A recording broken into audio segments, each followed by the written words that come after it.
being held electronically, and members of council are participating remotely pursuant to the council's electronic participation policy. Public access to the meeting is available on the Local Government Access Channel 8 for Comcast subscribers and on the city's YouTube channel online, and by telephone using the call-in numbers posted on the meeting agenda. Joanna, will you call the roll, please? Mayor Leidy? Here.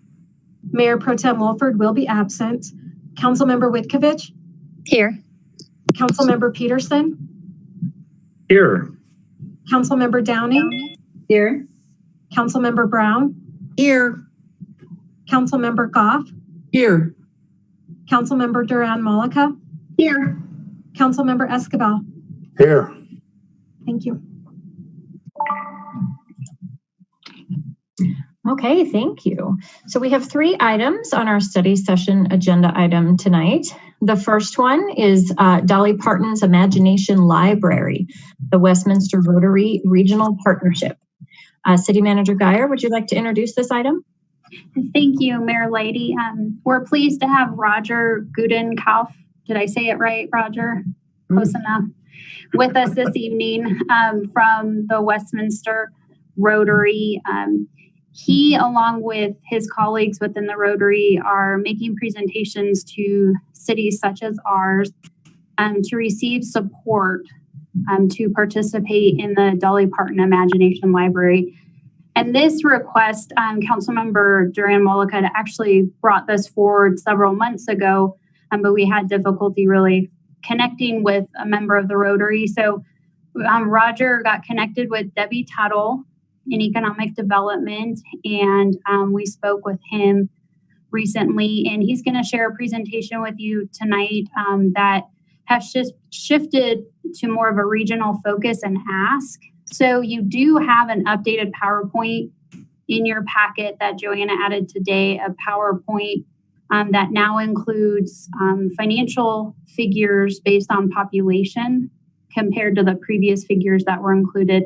Roger can also go into greater detail, but he did indicate to me earlier today that they aren't asking for a 2020 contribution. It would be 2021 forward that they would be seeking funding support for. Now, this is different in terms of this coming to council.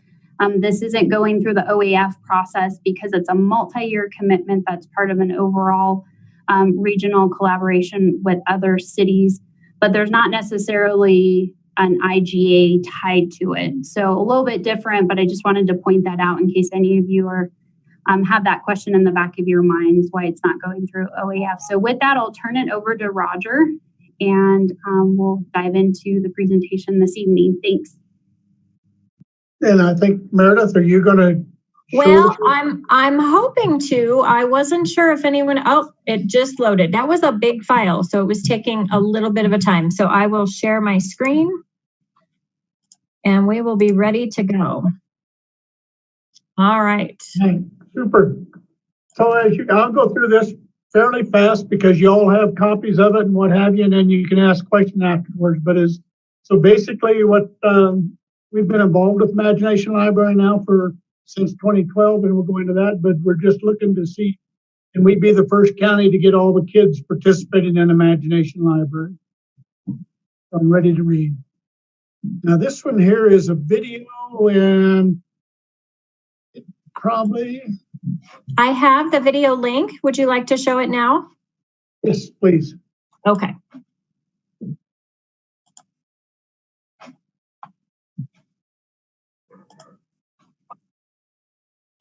Oops, I gotta share my screen again.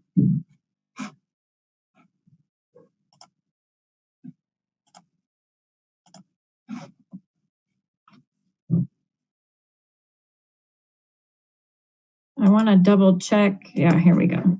Okay. Oh, thanks. Parton's longtime passion project, passing on the gift of reading. The NewsHour special correspondent for education, John Merrow, has the story.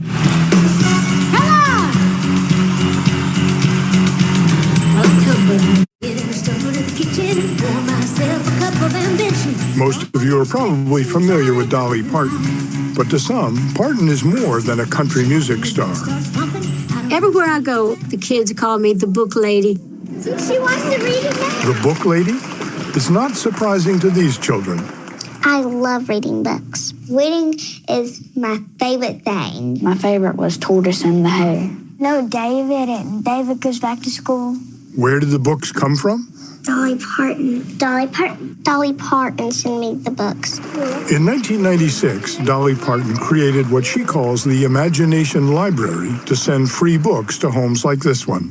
I like this one because it reminds me of my grandma. If she hadn't had those books, she wouldn't have had anything until she started kindergarten.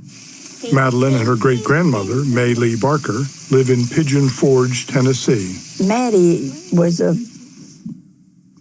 very quiet when she was little because she was just moved around so much. She would always either have to be with her mother or her father. Yeah. And I think the books, she carried them with her a lot of times.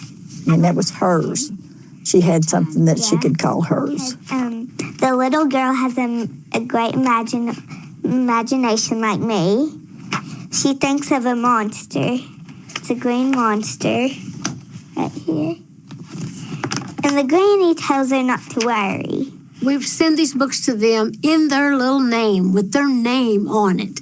They look forward to going to the mailbox. This is theirs. This is mine. So I am going to either learn to read it or I'm going to make somebody teach me how to read it.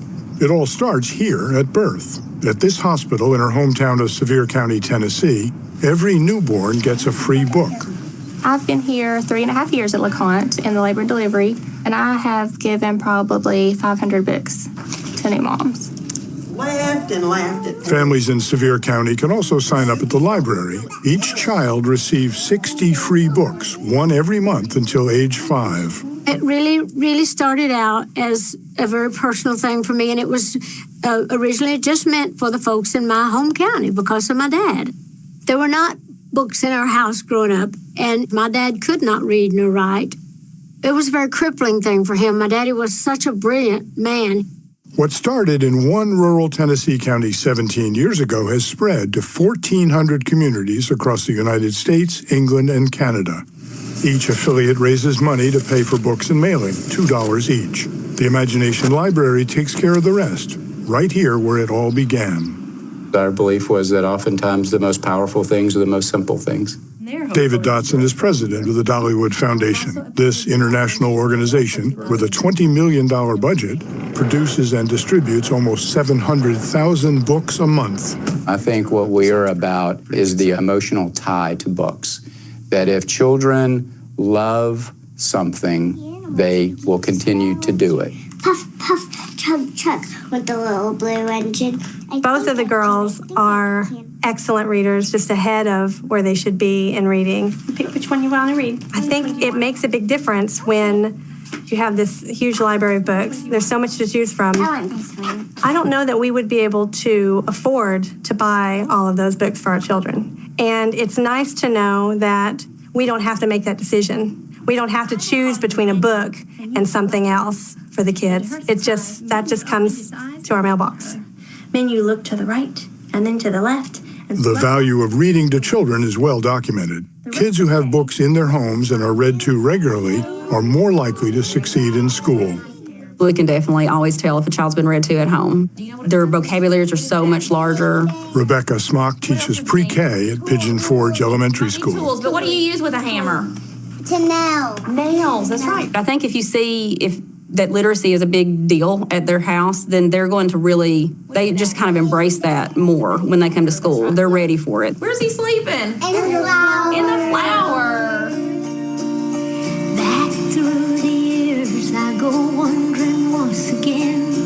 The older I get, the more appreciative I seem to be of the book lady title. It makes me feel more like a legitimate person, not just a singer or an entertainer, but it makes me feel like I've done something good with my life and with my success. Dolly Parton's Imagination Library has now given children almost 50 million free books. One is only poor.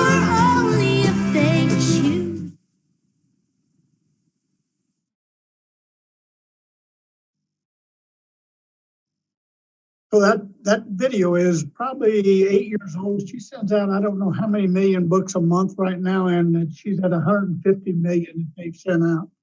So let's go back to the screen again on the slides, yeah. So in 2012, the Boulder Rotary Club and the United Way come down and spoke to our Rotary Club. I'm with the Westminster 710 Rotary Club, not the Westminster Rotary Club, so there's a difference there. But anyway, they come and spoke to us. We went to the Legacy Foundation, which is part of the City of Westminster. They give us $3,000. We come up with $3,000, and we did 250 kids in that year. Let's go to the next one. So in 2012, we sent out 525 books totally. This year, we're looking at 30,000 books in 2020.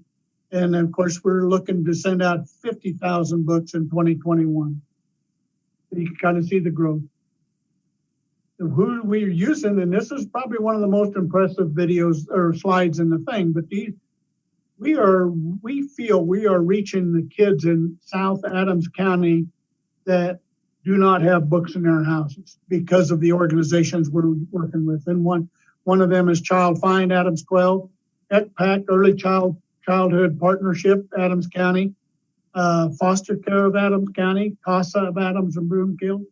When Commerce City lost their whatever they did with the state, the school district, we jumped in there and we send all the preschool kids in Commerce City a book.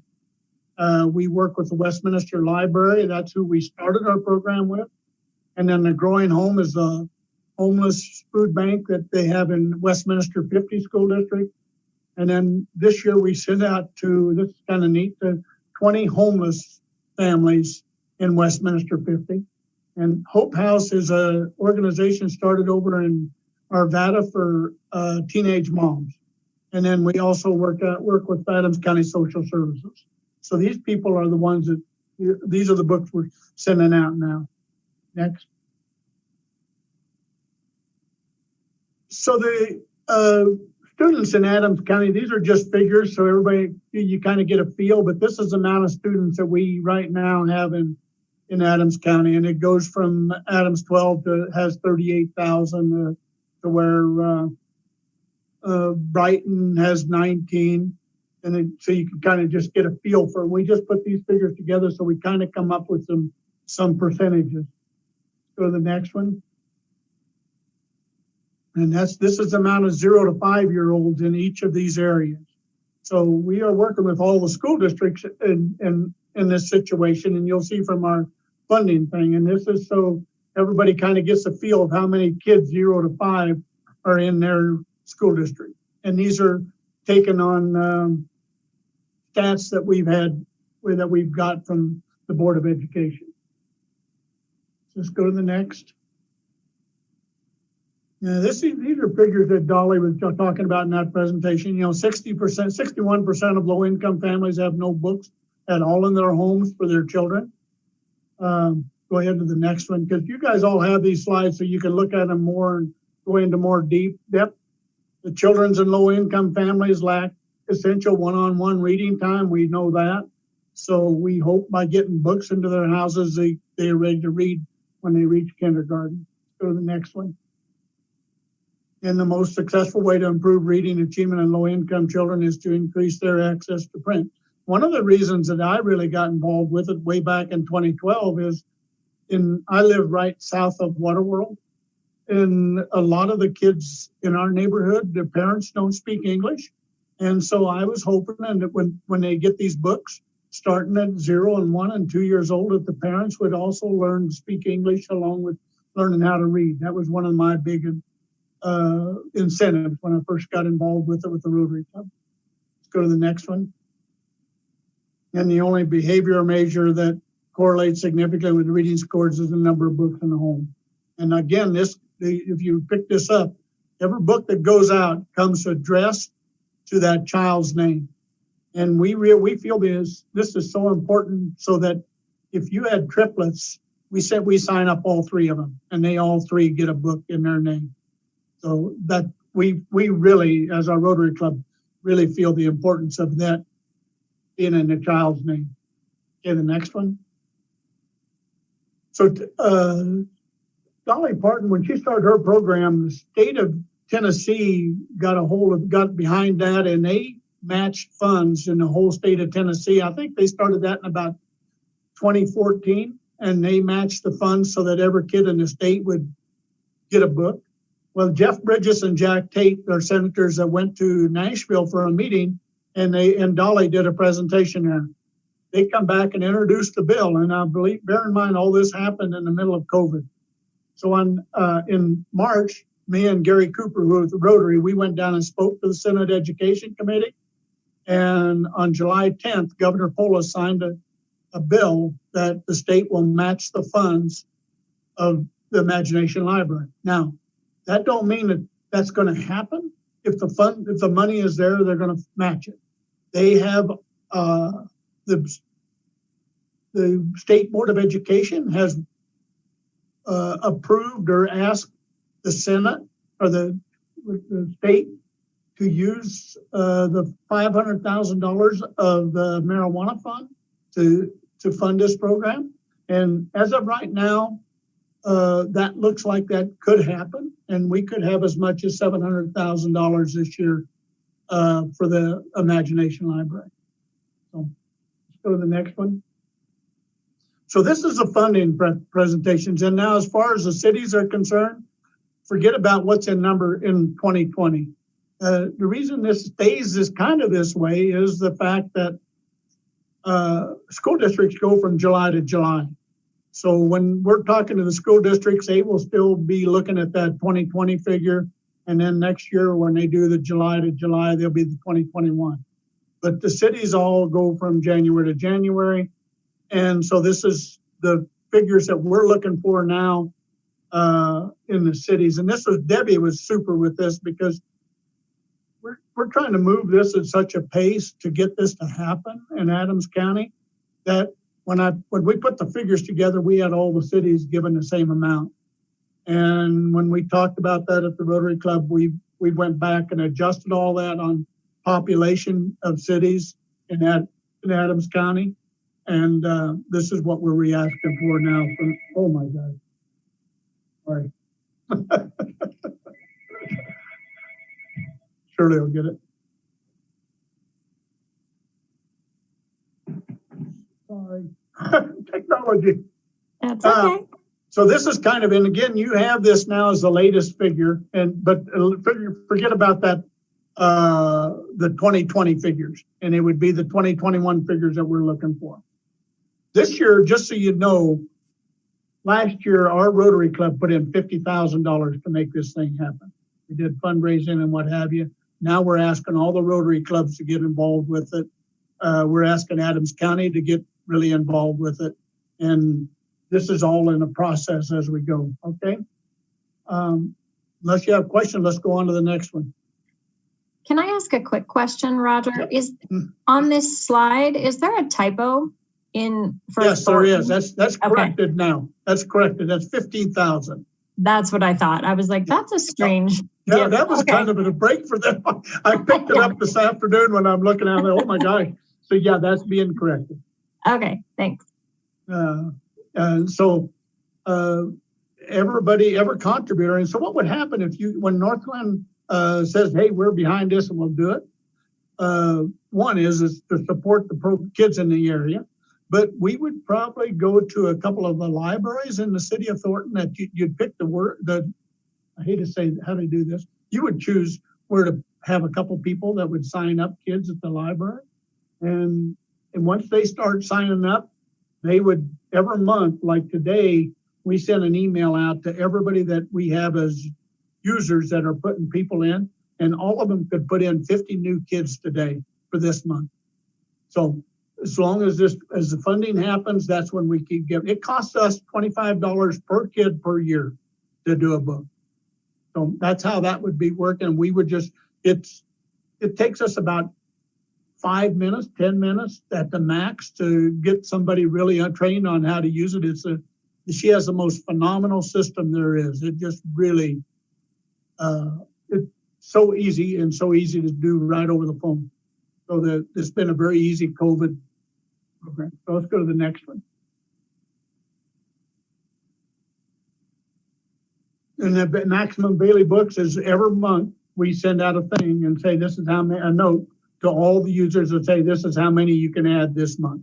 And then they can't, then that's all they put in. And that way we kind of keep, as the money comes in, that's how we determine how many we can use. Go to the next one. And then the Rotary Club is going to take care of most of the organization of this and what have you. And it's school districts, as school districts sign up, then they start signing up their preschool kids. And we are not really spending a lot of effort right now going to hospitals and stuff. But as soon as all the school districts get involved, and as of right now, Mapleton, Westminster 50, and Adams 12 has said yes, but yet hasn't totally committed to it yet. I mean, Chris, there's a lot of little things are going through on that. And Brighton is ready to go, and Commerce City definitely will go. So they're all ready to move in, but the only ones that's really starting to put people in right now is Mapleton and Westminster 50, plus the ACPAC and what have you. Okay, so the next one. So that's it. So you can clear the screen, and then they can ask questions or however you want to go next from here. Well, I have a question, Roger. I believe I heard you say that it's $25 per child per year. Is that correct? Yes. So books don't cost $25. So are there administrative fees? Like how does that work? Do they get more than one book a year? They get one book no, they get a book a month. So they get 12 books. I missed that part. Books, and that includes the mailing and everything. I mean, and these are classic books. These are good books. They're not. You really got to go through a lot to get a book approved by Dolly. I mean, I say that because because we've been involved in the program. People have called us and said they want, said, hey, Roger, I want to get my book in. Well, Dolly don't. It's got to be pretty special to get in. Well, that's a huge piece to that story that I missed. So thank you for clarifying. And then every child gets a book their age. So a 0. Got it. Okay. Perfect. Councilmember Duran Mullica? Yeah. A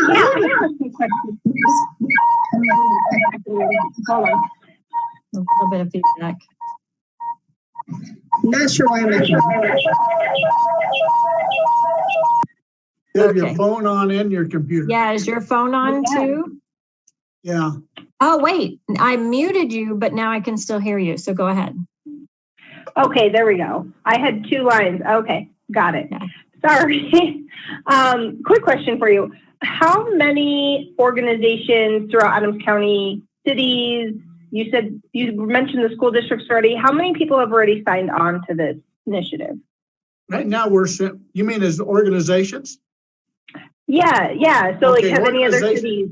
Organizations that have signed on right now and committed and said yes and sent us a check is Westminster 50 in Mapleton School District.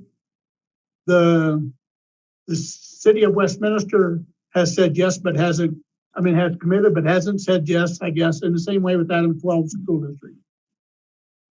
Okay, and we have not presented to any other city. You're the first city that we've done a presentation to. And the city of Westminster, I think they're doing theirs this month. And then Brighton we're getting ready to present to them. Awesome. Great. Thank you so much. Mm-hmm. Councilmember Goff?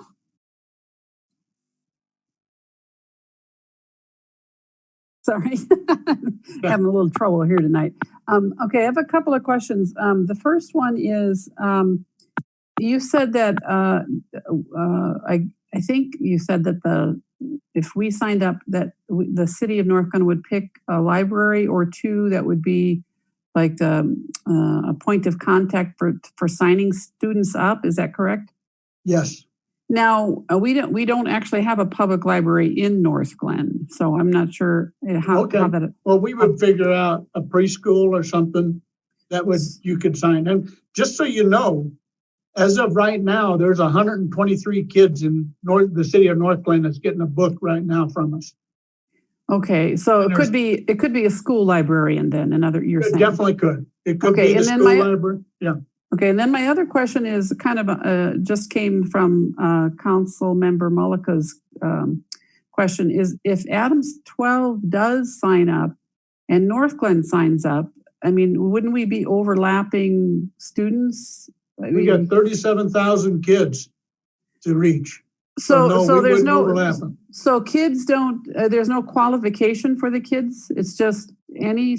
No. Oh, okay, all right. I thought it might have had something to do with income or something like that. Okay, all right. Thank you very much. That was my question. Those were my questions. Well, the reason it's we've asked the cities and all the school districts and stuff is to get this to a minimum figure as we could for everybody. I mean, if the cities wasn't involved, then that would almost triple Adams 12's cost. And if by getting all the communities involved, that's the reason we're trying this way. Councilmember Peterson and then Escobar.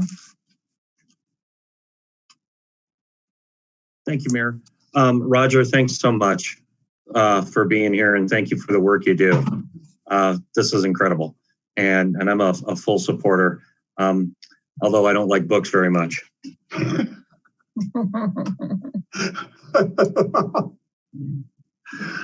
You know, just kidding, but a couple things here.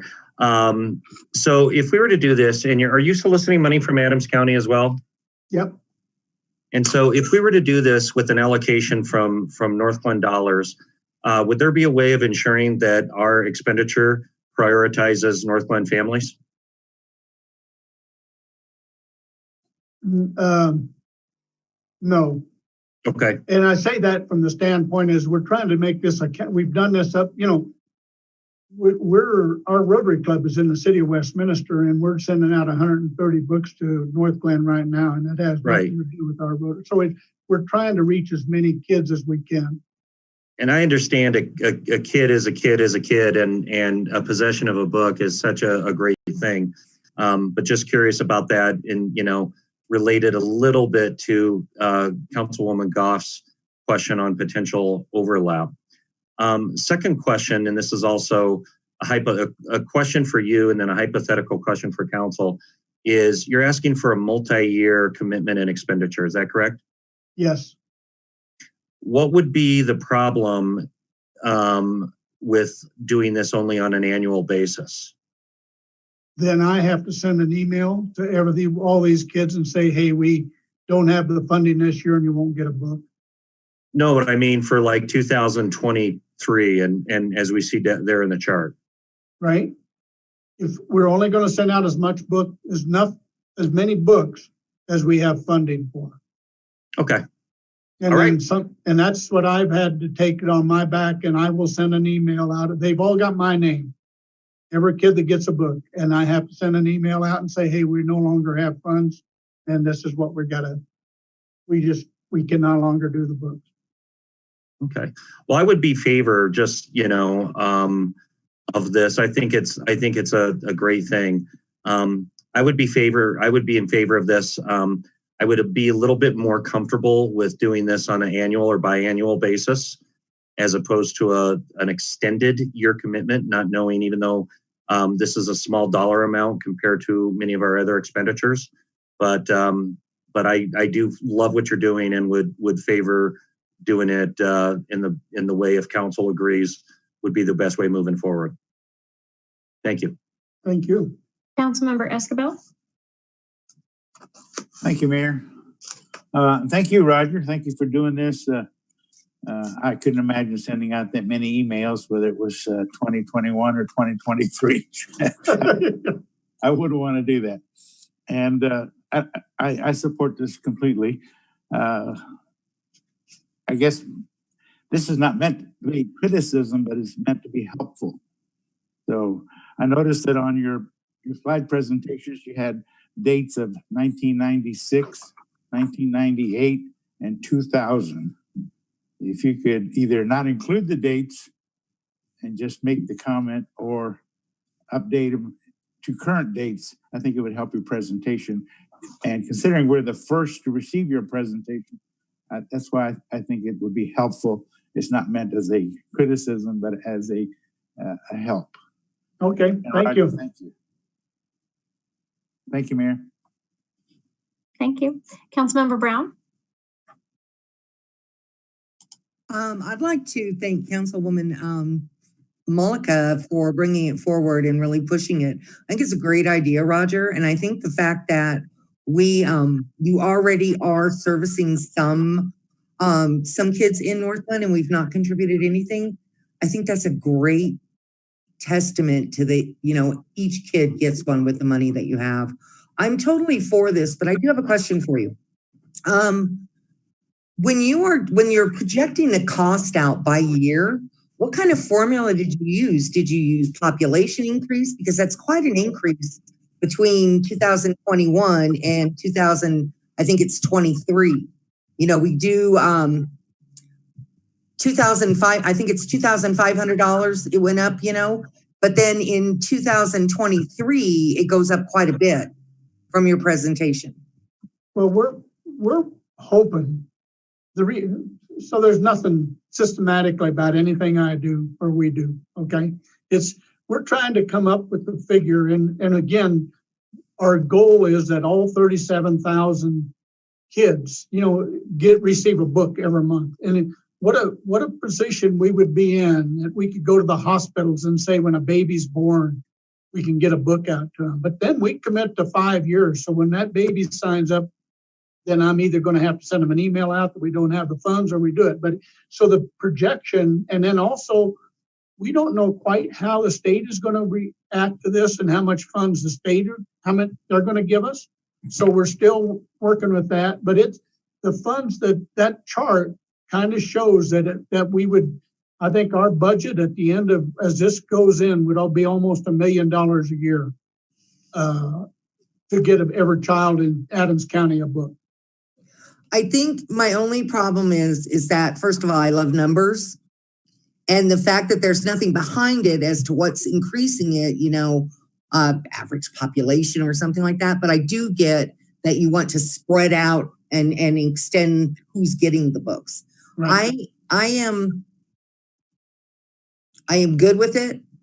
I just, I'm worried about the increase, and how it's increasing, because I don't mean to insult you, but there's no logic behind it except for that. Look, every city is getting the same percentage increase, and every school district gets the same percentage increase based on the amount of kids and the population in their city.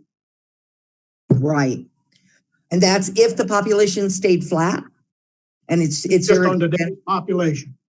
It's all based on today's population. No, it's not on any increase in population. And it also does not include that there's no question that we're going to, if we go out to 2025, we're going to have more than 37,000 kids from 0 to 5 in Adams County too.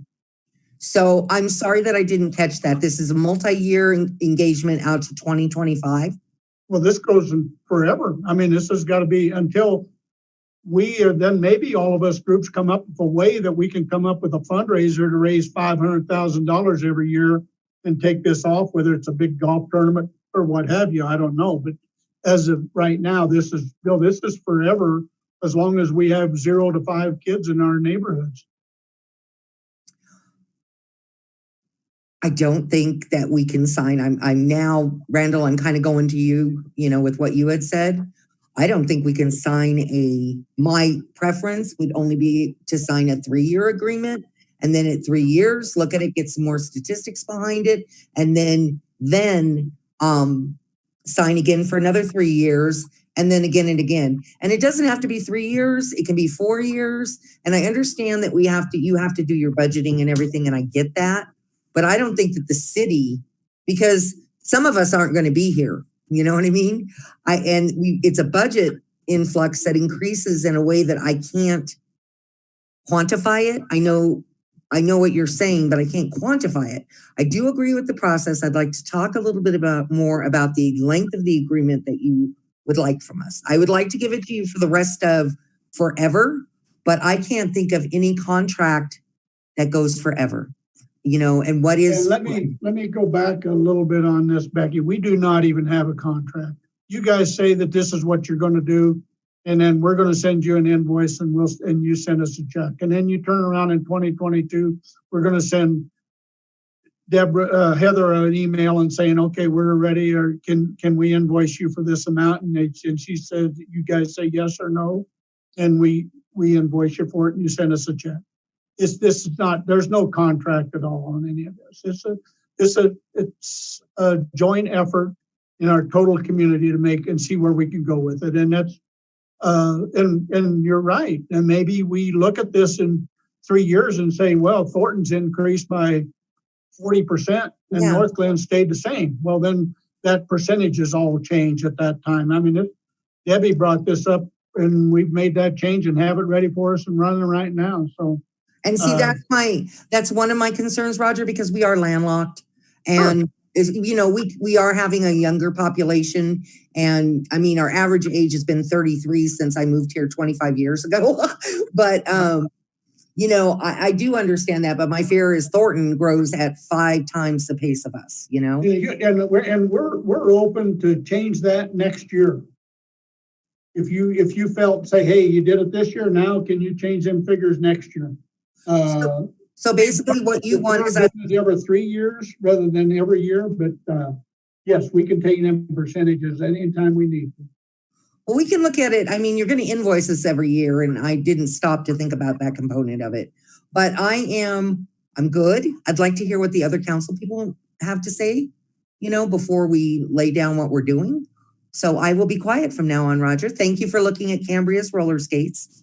You helped me out there, but you had to say hello to Meredith too. So right. Thank you very much. Mm-hmm. Thank you. I have 2 council members, but I want to give our attorney a chance to jump in. I just saw that your camera came on. Welcome. I wasn't sure if you wanted to weigh in. I guess the question that I now also have is, how might we set up an annual commitment? I feel like it still should possibly go through our OAF annually. It has to, in fact. The city cannot enter into a multiple fiscal year obligation without an election. And so I don't think you want to send this matter to the voters of the city of Northglenn for these amounts. So you can always enter into a multiple year commitment, but it is subject to annual appropriation. So each year you make the decision whether or not to appropriate. Got it. Thank you. Councilmember Goff? Thank you, Mayor. I of course support this. I mean, being a retired teacher, and I do value early literacy. It's just so important. And having the books at home, having children, as we saw in the video, receiving something that comes in the mail that's specifically for them with their name on it, just is going to inspire and just teach the value of reading to so many kids. I'm very excited about this project. I think, I mean, I'm not, terribly good at the numbers. I mean, it's good enough, I would say, but it intuitively makes sense to me that the cost would be going up, because not only are you continuing the same cadre of kids that you start the first year and they're continuing on until they go to kindergarten, as I understand it, but you would also be adding more kids in each year. So I could see why that number would increase, and also just the costs of, the books are going to go up every year. So I totally get that the cost would be going up year after year. So that doesn't make me terribly nervous. And now that I hear that every year we're going to have to, take a look at that and decide, what amount we're going to approve, I'm absolutely comfortable with this. And really, it is only a 3-year commitment, because as we've been told, the 2020 column is kind of off the books right now, because that was last year. So it really is only a 3-year unofficial commitment, or however we want to think about it. So I'm really for this. I'm very excited about the project, and I do appreciate all the work that not only Roger did, certainly probably the brunt of the work, but also Councilmember Mullica brought forward for us. So thank you both very much. Thank you. Councilmember Duran Mullica? Yeah, I have a couple more questions. First, I guess, would be for Heather. How much does is it the outside agency funding committee, or how much do we actually allocate to that committee currently right now? Sure, I'll defer to City Clerk Joanna Small, who she's responsible for that program. Thanks, Joanna. Good evening, Mayor and Council. So for budget year 2021, so the outside agency funding is separated into a grants section and then an event sponsorship section. So for grants that are awarded through a competitive grant process for nonprofit organizations, that has $25,000 budgeted, and then the event sponsorships has $15,000 budgeted for 2021. Okay. All right, because I was just curious how it's going to fit in with the current money we're already allocating to that group. Because if this does have to go through OAS and say 5,000, so that means we're only going to be giving away $20,000 in other grants through the OAS. So I think that's the point that I needed to make sure was clear. Another question is, I mean, I support this idea. I think it's fantastic, and especially given the past year that we've had where, frankly, the library's been shut down a lot. And I mean, it was a huge impact, I know, for my family because we frequented it a lot. And like Catherine was saying, we don't have a library in Northglenn. So I am privileged enough to have a car to drive my butt all the way into Thornton to go to a library, right? And so not every family in Northglenn has that ability. So I think that's the first thing. Two, our libraries were shut down a lot. So, I mean, frankly, you were just kind of, left with all the books that you currently have, which I did have to refresh them because having to repeat the same book so many times will actually drive you insane. So I really support this program. I really do think, though, that there needs to be more coordination among not only the cities, but the school districts. And so one of the questions that I have is this something that, we could commit to maybe the first or second year, but with the intention to have staff work with other cities, work with the county, maybe work with the Rocky Mountain Cradle to, what is it? What is their new name? RC? Cradle to Career. Thank you, Cradle to Career Partnership that they have. I hate that they changed the name. I always forget it. Are there other organizations that we could bring in to help coordinate the cities and really, I guess, put more thought and meaning behind some of these numbers that we're seeing on the screen? Because I think that could probably help Becky out a lot more too, as we're thinking about, how are we predicting the growth and the budgetary impact of this program over the course of time. So, I mean, I would like to throw our support into this. And so maybe if it's just the first year or two, but then I would like to figure out how is it that we're going to really sustain this program moving forward, and how do we, make it essentially what we need it to be, a sustainable program over time where everyone is pitching in at the right level for budgetary purposes. So that's just my thought. So I appreciate, Roger. Thank you for being here. It's a great program. I love the idea of it. It's just great. I think it, it brings so much access to all of these kids that need it. So. Thank you. Councilmember Downing. Thank you. And thank you, Roger, for bringing this forward, and Julie also for bringing it to council. I totally support this program, but listening to some of the questions, and especially the comments that, Julie, that you made just lastly, I'm wondering if our city staff couldn't work with you, Roger, to kind of refine your plan and process. That would probably make me a little more comfortable, because I think this is a great idea. And I know from the build a generation aspect of this whole thing, every year we distribute about 300 books at the holiday time. And the kids just love them. I mean, they just love them. The parents love them. So I think this is a great avenue to go forward, and I'd like to see it grow. But I'm just wondering if maybe someone from our city staff could help with this process a little bit, because I'm just curious about some of the answers that, because like you said, you didn't really have a plan. You were just kind of looking about the growth population, but you weren't going to have an IGA. It's just billing the different cities, and if they decide they're going to or invoice them, and then they, depending on their budget, they possibly will or will not fund.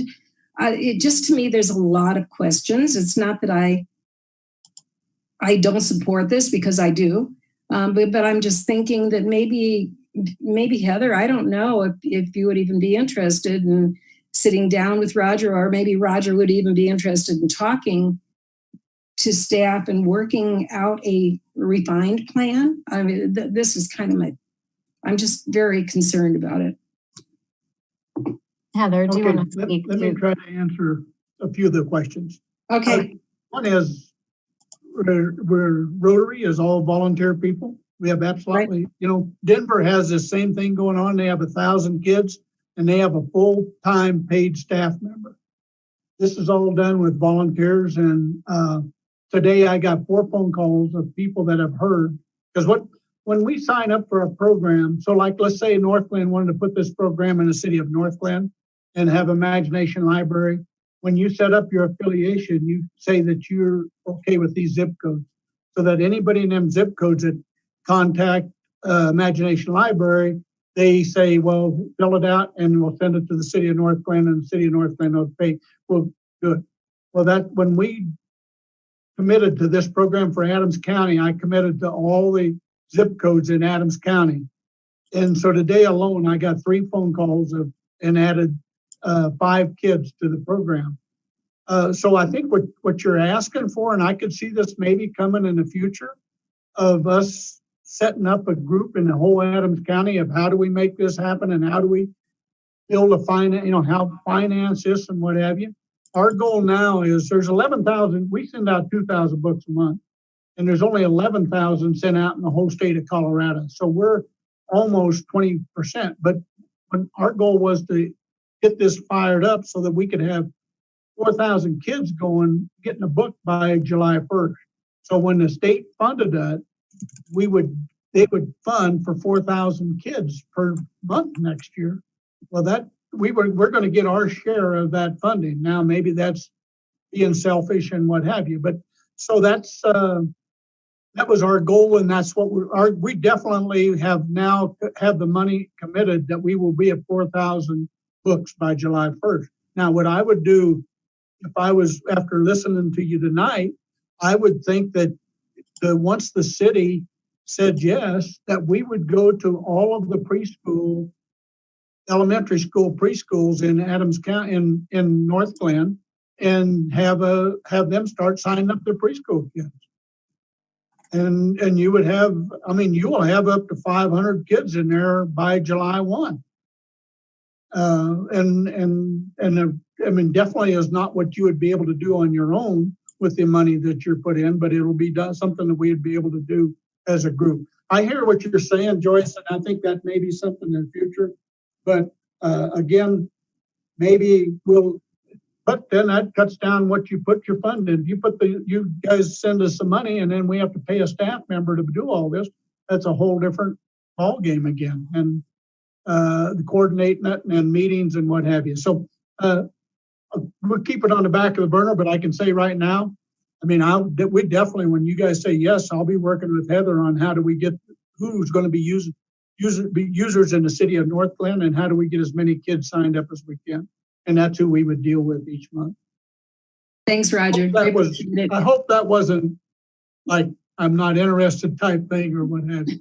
No. I didn't take it like that at all. I appreciate all your effort. I know it's a lot of work. I know just for the few books that we distribute at the holiday time, it takes me several months, to find the funding for it and then, set everything up. So I do understand and do appreciate what you've done. Thank you. City Manager Geyer, did you want to clarify something? Certainly, thank you. I wanted to clarify that City Clerk Joanna Small and I had spoken months ago as we were first introduced to this program about this program not necessarily fitting into the criteria for outside agency funding program. There are a couple other programs that the city funds on an annual basis. The NAHF program, which is done via council resolution annually.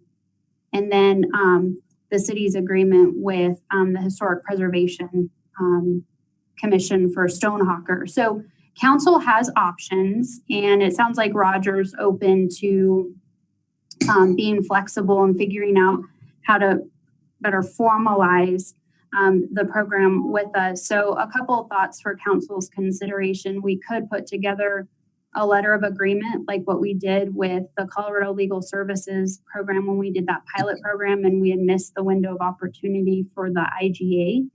A letter of agreement could include specific expectations in terms of reporting on an annual basis. We'd like the Westminster Rotary 710 Club to provide us with ABCD information such as how many children served, etc., what costs look like, and that sort of thing. If you wanted to go more formal than a letter of agreement, I can work with Corey and staff and we can figure something out in terms of some type of professional services contract. Council, as Corey mentioned earlier, would need to consider this on an annual basis because we would bring it forward through the budget process. So while council would be saying yes, possibly tonight in terms of direction, we want to consider this multi-year funding ask, you would be actually making that appropriation on an annual basis through the adoption of the budget. So, things could change a year from now where council maybe, you say, no, we're not seeing the return on our investment or our economic situation has shifted. And so there's other things that the city needs to address, but all of those dynamics could be addressed through some type of letter of agreement or contract, if you will, if council's open to that. To speak to Councilmember Downing's earlier question, certainly I'm happy to work with Roger and the Rotary and also talk with my peers on a regional level to see if there's some way to come up with a standard approach. So if council's desire is we want to know these like 4 things in terms of our investment, then can we make sure, all entities are on board? So Roger's not doing this for Westminster, this for Thornton, this for Northglenn. I can't imagine we would be asking for something different than other cities. So happy to consider that. Thank you. Well, I heard a lot of support for the program, just needing to kind of fine tune some of those details. Did anybody have any final questions or comments for Roger? Okay, well, it sounds like, Roger, your contact might be Heather going forward. So stay in connection with her and we will wish you the best as you meet with all the other municipalities. Right. Well, thank you so much. And thank you, Debbie, for getting us all set up, and Heather. So it's an exciting time. It definitely is. Thank you for being here tonight. Yeah. Okay, we're going to move into our second item, the Municipal Court Quarterly Update. We have Judge Amanda Belhash with us to provide an update to council. Good evening, everybody. So I sat down to write my memo for you all right before Christmas to make sure I was keeping you up to date on what's been going on since I last saw you. So as far as the COVID-19 update, as you all know, when we moved to level red in Northglenn and Adams County, we switched to all virtual court, and I'm extremely pleased with how it's been going. I think it's gone really smoothly.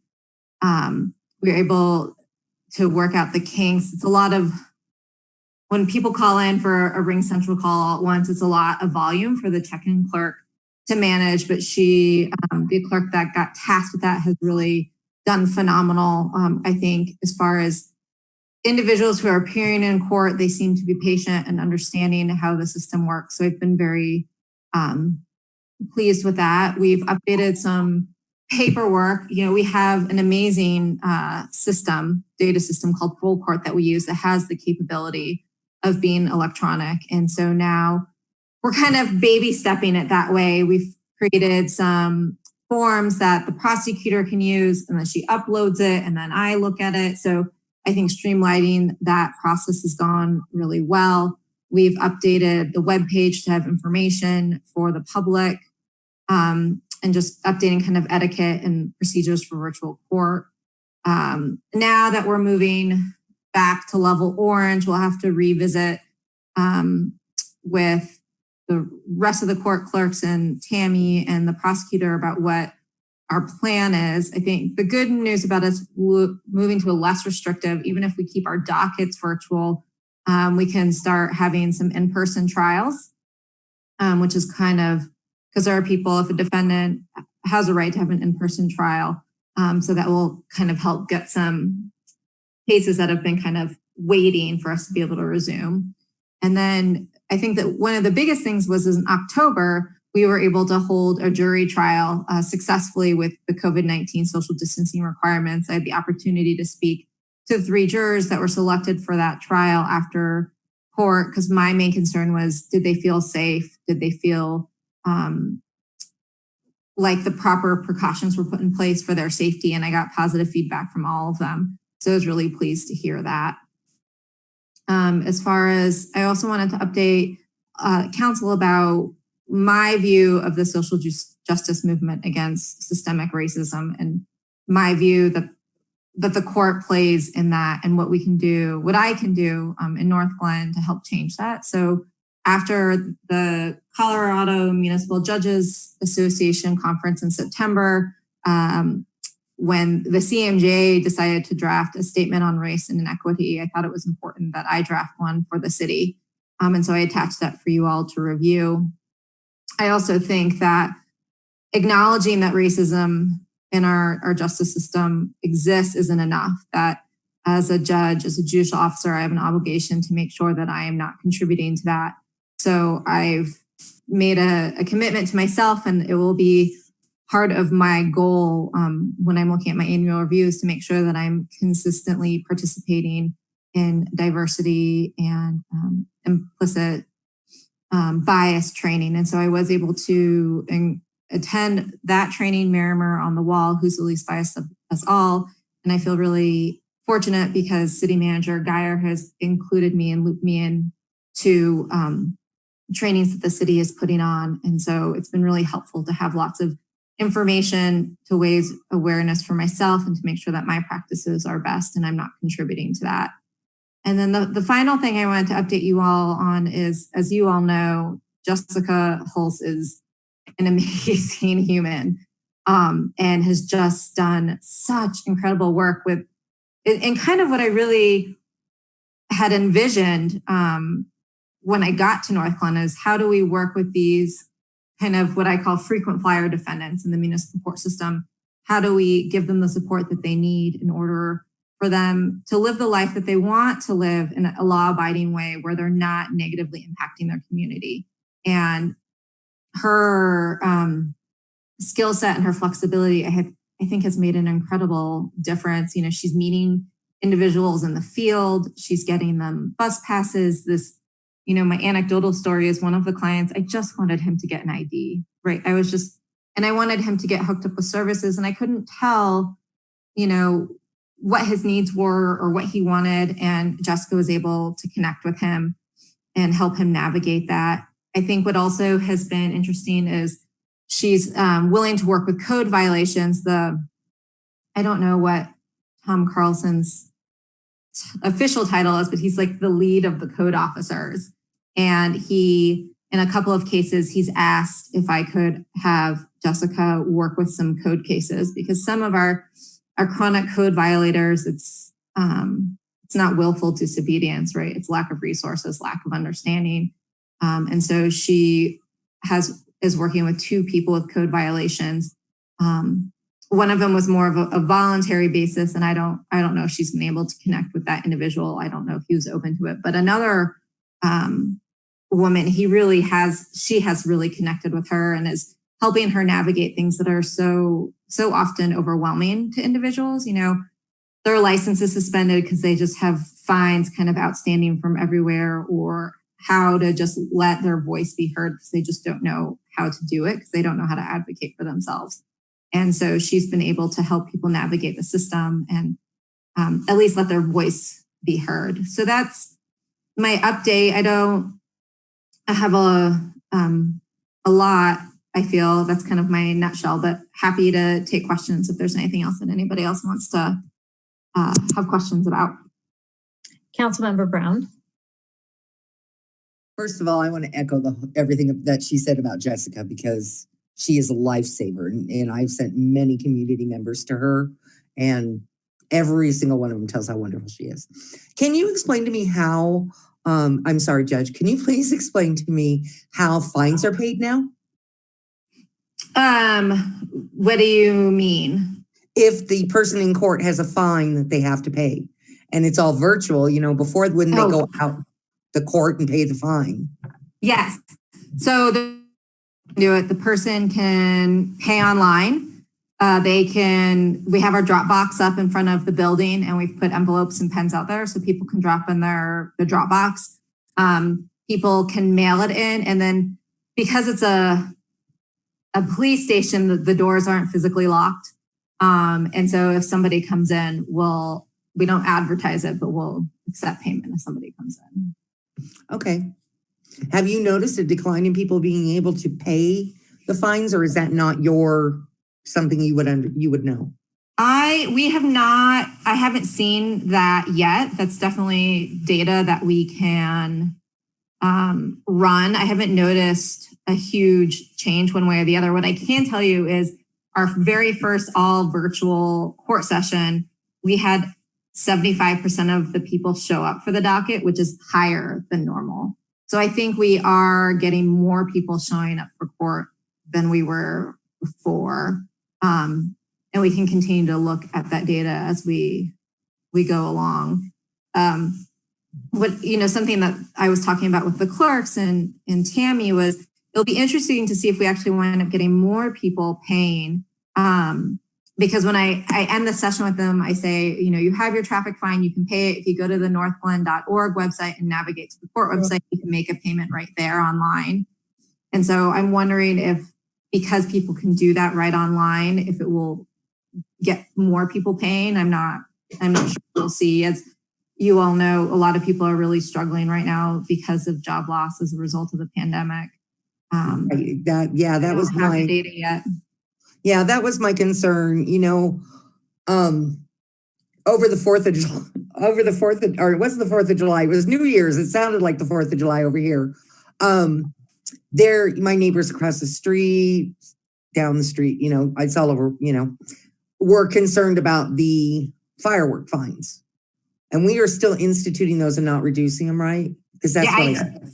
Yeah, I don't have the discretion to reduce them. The way that you all wrote the code is I don't have the discretion to reduce it. To be candid with you all, I've had a number of defendants say that this is too expensive. What am I supposed to do? And I tell them, this is the way the code's written. I don't have any discretion. If you have concerns about it, you need to write city council, right? They're your legislatures. So if you have concern about the way a law is written, those are the folks that you need to contact. But they are, the $1,000 fine is being imposed. And if people don't have the means to pay it, I have to send it to collections. There's nothing else I can do with it. Right. Okay. That is exactly what I said this weekend. It is not her fault. It's your fault for setting off fireworks. Okay. Thank you so much for your time. Of course. Thank you. Councilmember Escobar. Thank you, Mayor. And thank you, Judge, for number one, coming before us and giving us a presentation. But mostly, I wanted to congratulate you, encourage you, and tell you how pleased I am to hear and see that Jessica is working with the court system. This is what I kind of envisioned, or part of what I envisioned when we brought her on as a community navigator. Because as I've said many, many times before, most people are just looking for a hand up, and they need someone who can help them navigate through the community, navigate through their legal issues, find solutions for their situations. And I can find and think of nobody more qualified than a clinical social worker to do that work. So I would encourage you to continue to do this, to create some form of tracking report, so that if and when that time comes to fully fund the community navigator, we have statistics in order to show what a difference this person makes in our community, and not just in the courts, but in the homeless community and overall making Northglenn a better city. So I just want to say thank you. Thank you for a great job, and keep up the good work. Councilmember Malika? Yeah, I wanted to thank you for your statement on race and equity. And I guess just had a question, and maybe I missed this in the presentation, but where was your statement published or posted anywhere, or how was this shared? Oh, yes. I did forget to, or I published it on the website. So after I reached out to Heather and Corey, they put me in touch with Rupa and Diana. And so it's on the court webpage. John tried to get it kind of on a sidebar, but it wouldn't fit there. So it's kind of at the bottom, but then they also put it on the Diversity and Inclusivity Committee webpage also. So you can link to it in two places from the Northglenn website. Great, thank you. I appreciate that. Councilmember Goff? Thank you, Meredith. Yeah, I was going to echo some of the same things that others have said. I do appreciate, Judge, the updates on COVID, social justice, and the community navigator. Those are all very important to our community, and they obviously play a big role. Well, maybe it's not obvious, but they do have. You've really clarified how they play an important role in the judicial system here in Northglenn. And that I think is really important information for our residents to hear. And I really did appreciate the social justice statement, and I'm glad that that was put in a couple of different places that everyone can take a look at. And I think that's something Northglenn can be proud of. So once again, thank you.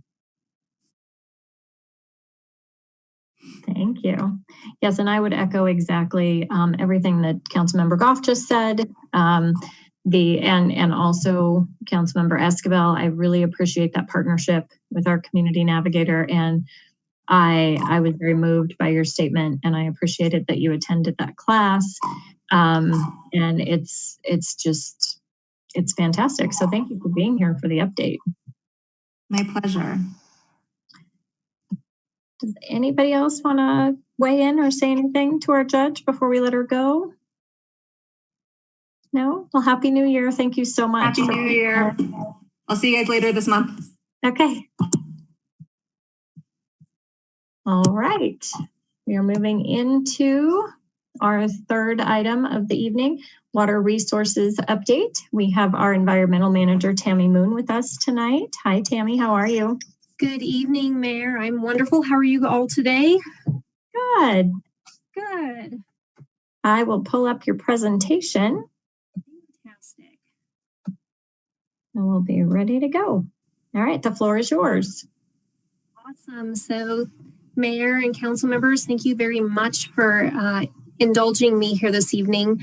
Heather and I had talked about doing a water resources, water rights 101 presentation for council way back in 2019, and it had gotten put on study session agendas and then bumped and then bumped and then bumped. And so it's very exciting for me to be here tonight and kind of give you all some information about water rights in Colorado and how water works in Northglenn, and just kind of some basics, and then give you kind of an update of what is happening in water resources for the city for 2021. So your memo follows along with tonight's agenda pretty closely, and I hope everyone received a copy of the Water Education Colorado Citizens Guide to Water Law.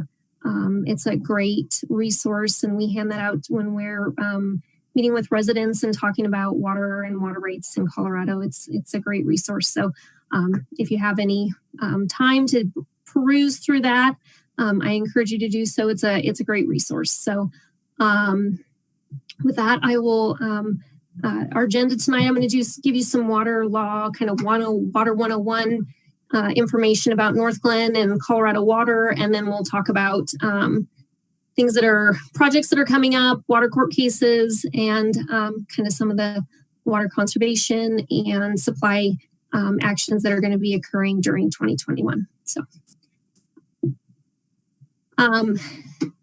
we wanted to kind of just point out a lot of the stuff that's happening in water resources and in the environmental group are being done by our awesome staff. This is just our team in the environmental group in Public Works. John Slattery, many of you may have know him from our Parks Department. He moved into environmental last year, right before we went into our COVID quarantine. We have Pam Maker, who's our stormwater coordinator, Sophie Porcelli, our water resources administrator. She's also joining us here this evening. So if there are questions about some of the projects like the aquifer storage and recovery that I'm not 100% sure on, she may pop in and help answer some of those questions. John Crawford is our new water resources analyst. He joined us in October, and then Shelly Stanley, our water quality coordinator. And all of these folks are phenomenal, outstanding experts in their job, and we are so lucky to have them in Public Works and in our environmental group.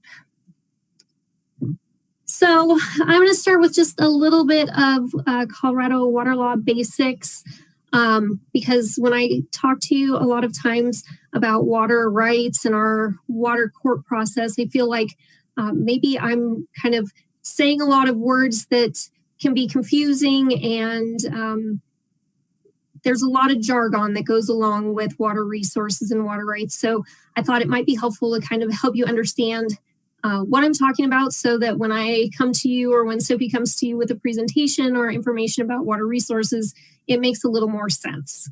So Colorado water law, the system that we work in Colorado is called the Doctrine of Prior Appropriation. And this process started in Colorado in the 1800s. Its foundation was with mining and farming.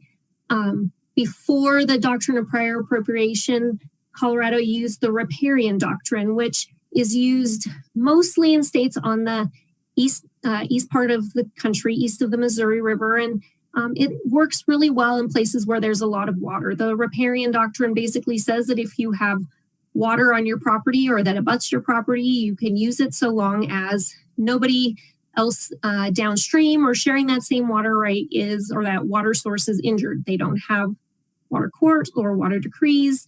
It's basically first come, first serve, use it as you see fit, and just make sure you share. That doesn't work in Colorado and arid climates.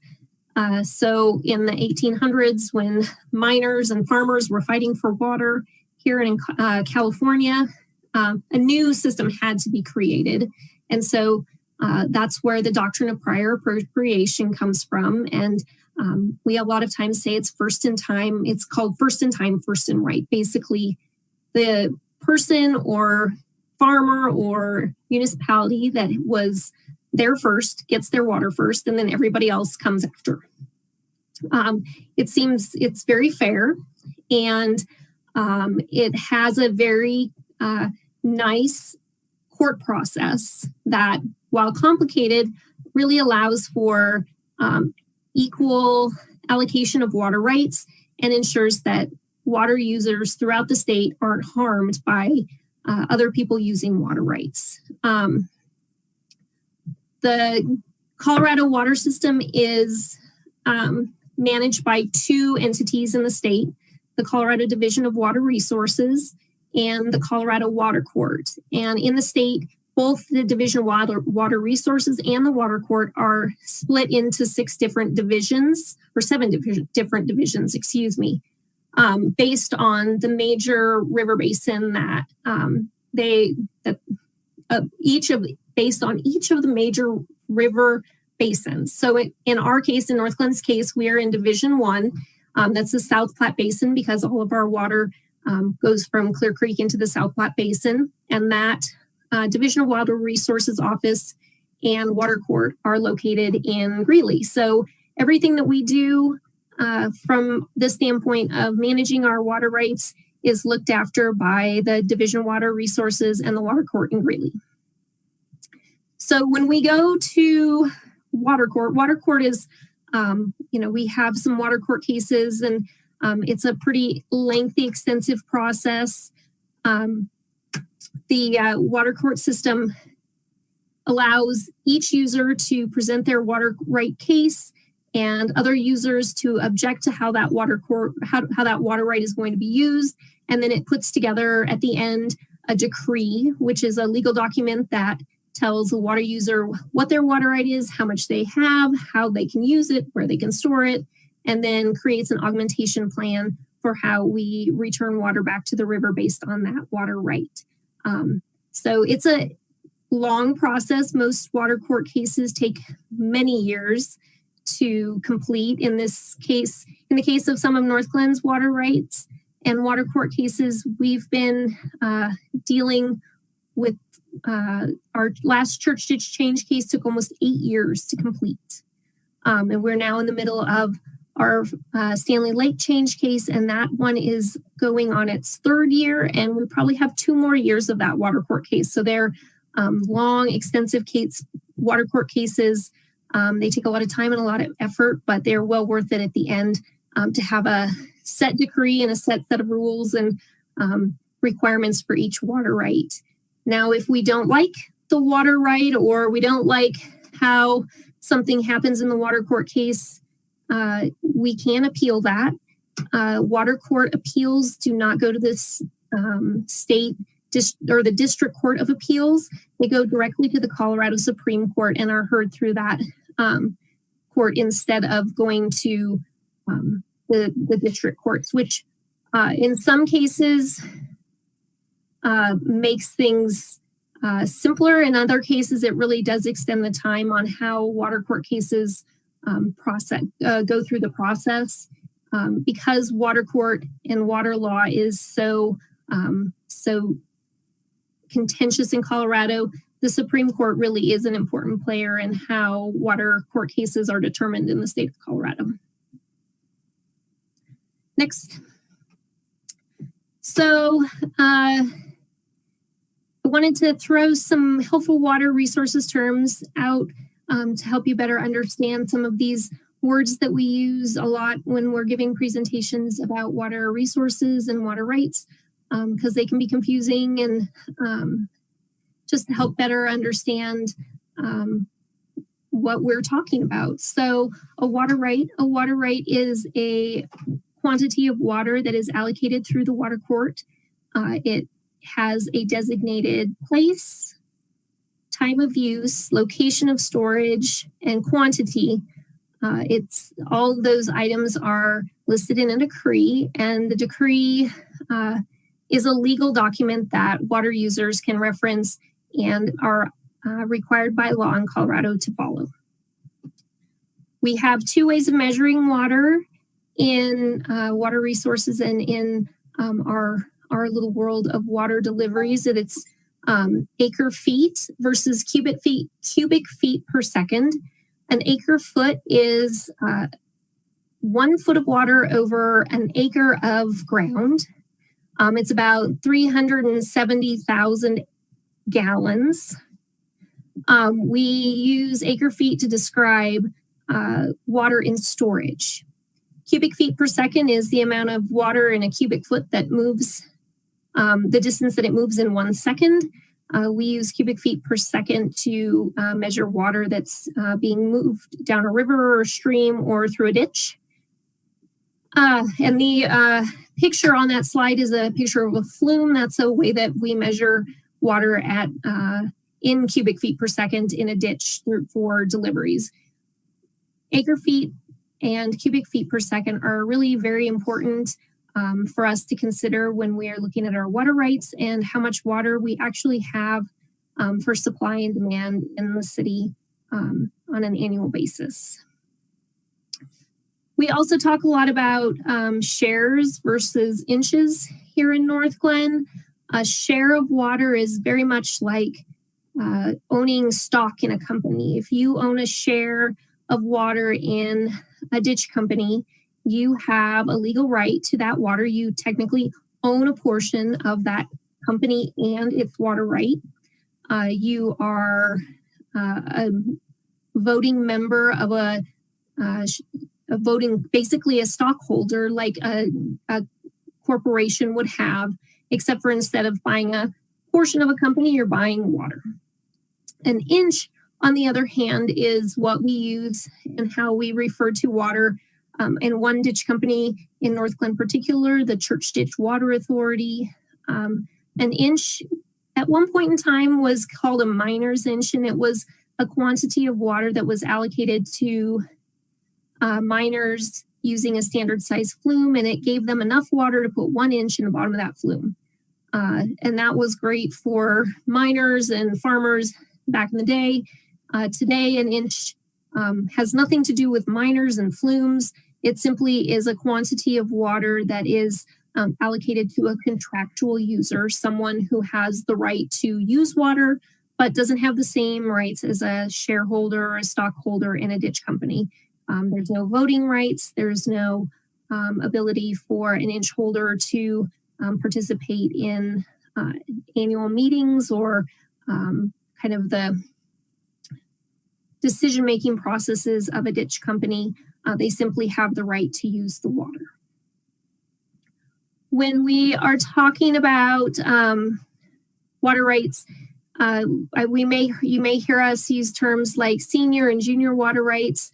This goes back to that idea of first-in-time, first-in-right. Senior water rights are the oldest. They have the oldest appropriation dates, and they have right to water first. Junior water right holders get their water when all the senior water rights holders have theirs. And all of these senior and junior water rights really are based on dates. So the older your date of your water right is, the more likely it is that you're going to get your water. And in Colorado, when we have drought season, those junior water rights get pretty tight, and there's a lot of times junior water rights won't get their water, especially in drought years. So that's something that we really look closely at and kind of monitor with our water rights, and making sure our water right dates are older, not younger. Right now, we're going to talk later about a change of use. Change of use is a process through the water court process where water rights are changed from one type of use to another. So in the state of Colorado, water rights have 3 different allocations or 3 different types of use: agricultural, industrial. Well, there are more, but the big ones: agricultural, industrial, and municipal. When we go to water court, we are changing water rights from agricultural use to a municipal use, or a municipal use from one municipal holder to another. If we don't go through the change of use process and change the type of water that we're using, we are not legally able to use those water rights. So change of use cases are really important, and it gives us access to the water rights that we purchase. Are those water rights and those decrees, especially in change of use cases, come with an augmentation plan. Augmentation plans are basically a set of requirements for how much water we have to return to the stream after we use it. So in most of Northglenn's water rights, for every 1 acre feet of water that we use, we have to return about 26% percent of that back to the river. Those calculations are based on how the water was used previously, and they are really actually very important to ensuring that water rights holders that are downstream from us have the water that they need to grow their crops or to serve their municipalities. We'll talk later and further down in the presentation about exchange plans. Northglenn does have an exchange plan in the water court system right now. Basically, these plans say we're going to take water from one location and we are going to use another water right that we hold in our portfolio or that we borrow from another user to access water further upstream or in an area where we actually have the ability to use it. So exchange plans are used very frequently in Colorado. They have a lot of limitations to them, but they do allow you to kind of have some flexibility in the water rights that you have in your portfolio. And then finally, we talk a lot about accounting. Water rights have to be accounted very similar to basically how we account for our money. Every drop of water that comes through Northglenn system is calculated as far as how much of it comes downstream, how much of it goes into Stanley Lake, how much goes to the water plant, how much are we sending to our municipal users, how much of that goes back to the wastewater plant, how much do we store after the wastewater plant, and how much do we send out in our augmentation plans. So accounting is really, really critical. We send our accounting to the state of Colorado every month. We work with our partners in Stanley Lake to make sure the accounting for Stanley Lake is correct. We work with our water plant staff. It's a very complex and complicated process. It's a very large spreadsheet, and it takes very big brains. I'm not very good at the accounting side of water resources, but Sophie and John are amazing at keeping track of the accounting and making sure that everything is correct and that we get the most from the water rights that we have. So there's some helpful water terms. Moving on to the next slide. So I wanted to kind of give a little bit of an overview on the water rights that Northglenn actually has.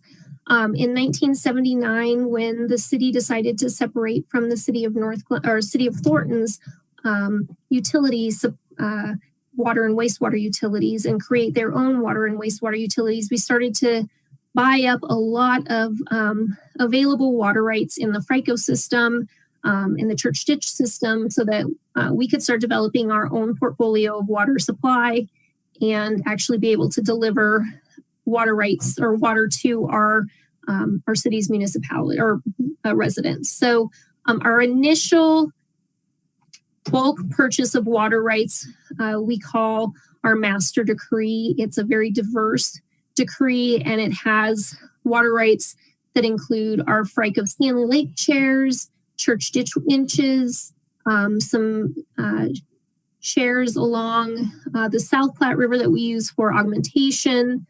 It has some some very young storage rights on Stanley Lake, and then the Berthoud Pass ditch.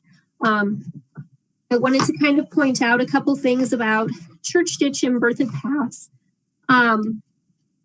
The church ditch, part of our purchase with the church ditch in the master decree was that we not only purchased the inches to supply water to Stanley Lake, but we also acquired 2/3 of the ownership of the Church Ditch Water Authority, or the Church Ditch Company as it was known at the time.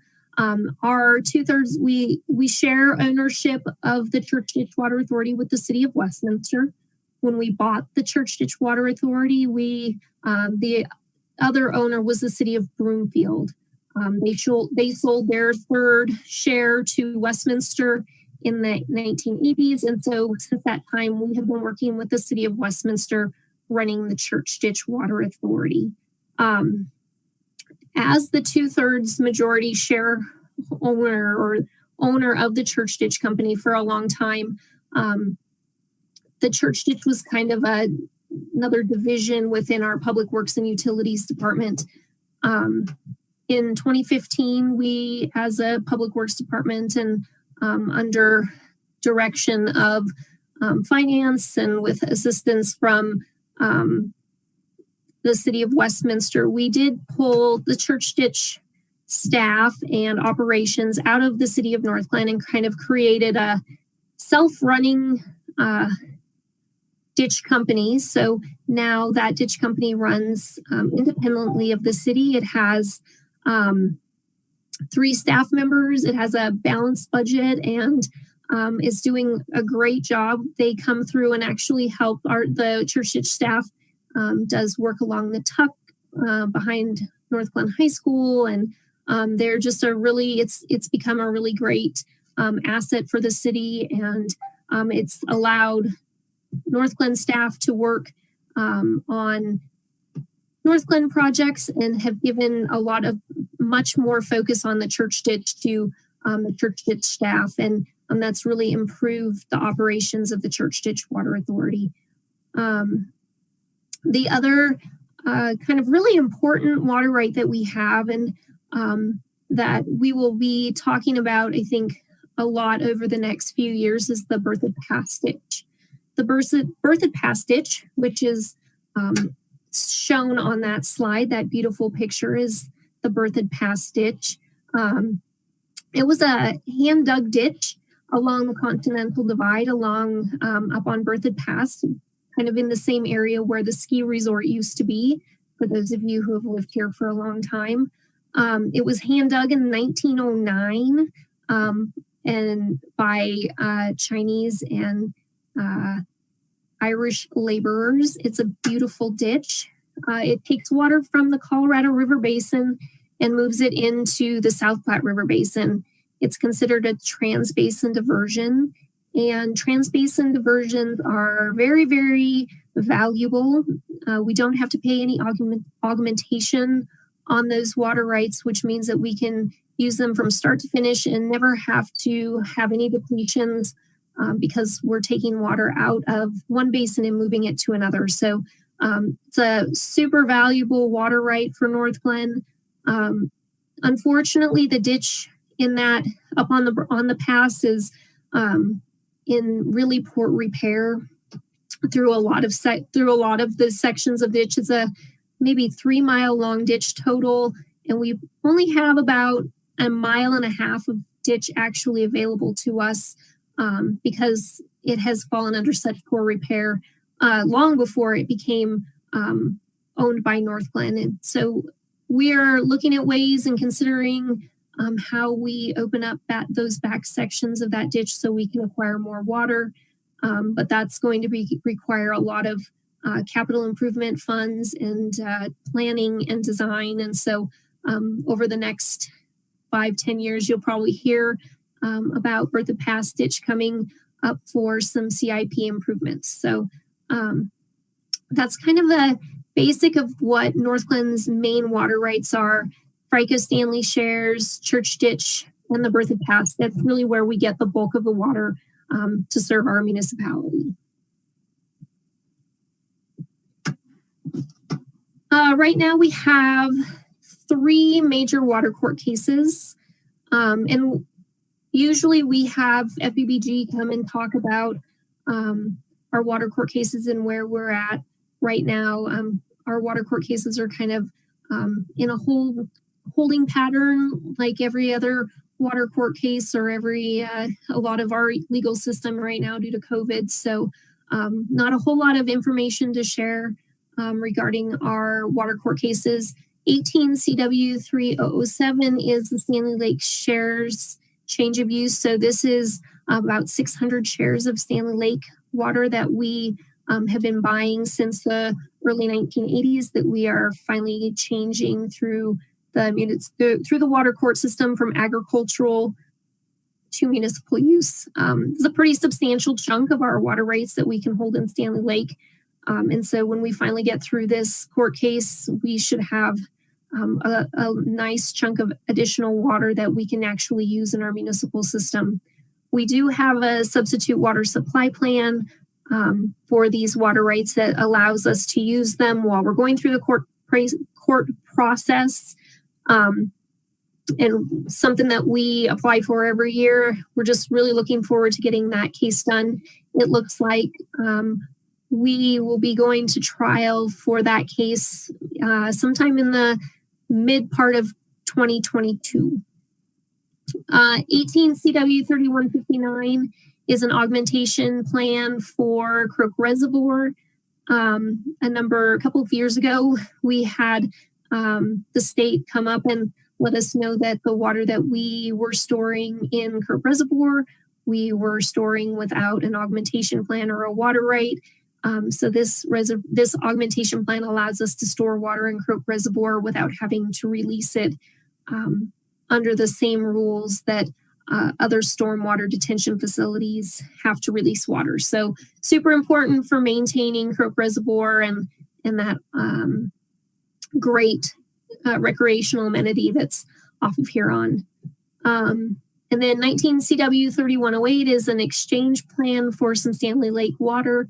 Stanley Lake is a gaining reservoir, and over the last couple of years, we've realized that there's some additional water that has been stored in there that hasn't been accounted for. And so we've put this exchange plan together. We're working with Westminster and Thornton and FRICO to figure out how we properly allocate this extra water and ensure that it's being augmented and accounted for appropriately under the state water laws. A couple other things that our water resources staff are working on along with FBBG and our water rights engineers, the Cosmic Diligence. Cosmic is a very large water right agreement that's between a number of entities along Clear Creek. Basically, it allows for some protections for municipal water supply when Coors is releasing water from their brewery. That water right has to go through the court process every 5 years just to ensure that it's still meeting its intention. We're working through that. And then the Stanley Lake Diligence storage rights have to be also reviewed every 5 years. And so we just completed the Stanley Lake Diligence in the fall. I believe it was September that we just completed that. And those are really important. We work very closely with our neighboring municipalities and ditch companies to make sure that those water rights are appropriately managed so that when we do diligence, when we come back to the water court process, the state is happy and we get to keep our water rights.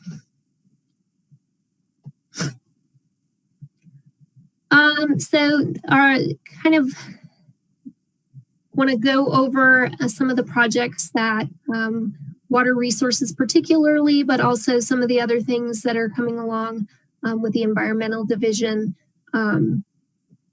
So that these are things that you'll be hearing about from our group over the next probably year and a half or so. The first one, the Aquifer Storage and Recovery Phase 2. We talked in 2020 about ASR Phase 1. We completed that initial feasibility study and realized that we didn't have enough water quality data and information about the actual ability for us to use a well in the city's existing water supply system to do ASR. So this Phase 2 is going to help us do some additional water quality analysis to make sure that blending water from our groundwater source into our water treatment plant won't create additional issues and increase costs of treatment. It will also kind of go over the feasibility for repairing and telling us kind of how much work our wells need to be undertaken, how much repair work needs to be undertaken on our wells, or if we just need to go and re-drill wells for this process. So just a lot of engineering and just technical work on the ASR side of Phase 2's process. At the end of Aquifer, the ASR Phase 2 feasibility study, we will be ready to submit permits for a pilot well, and we should have 90% design and bid documents for a pilot study and pilot well. This project went out, the RFP was put out right before the end of the year, and we just had our pre-bid meeting, so we're moving forward on that. The drought mitigation plan is kind of the next step that kind of follows behind the water efficiency plan and the integrated water resources plan that we worked on in 2019 and 2020. It's going to be a document that talks about how we mitigate and how we respond to drought within the city.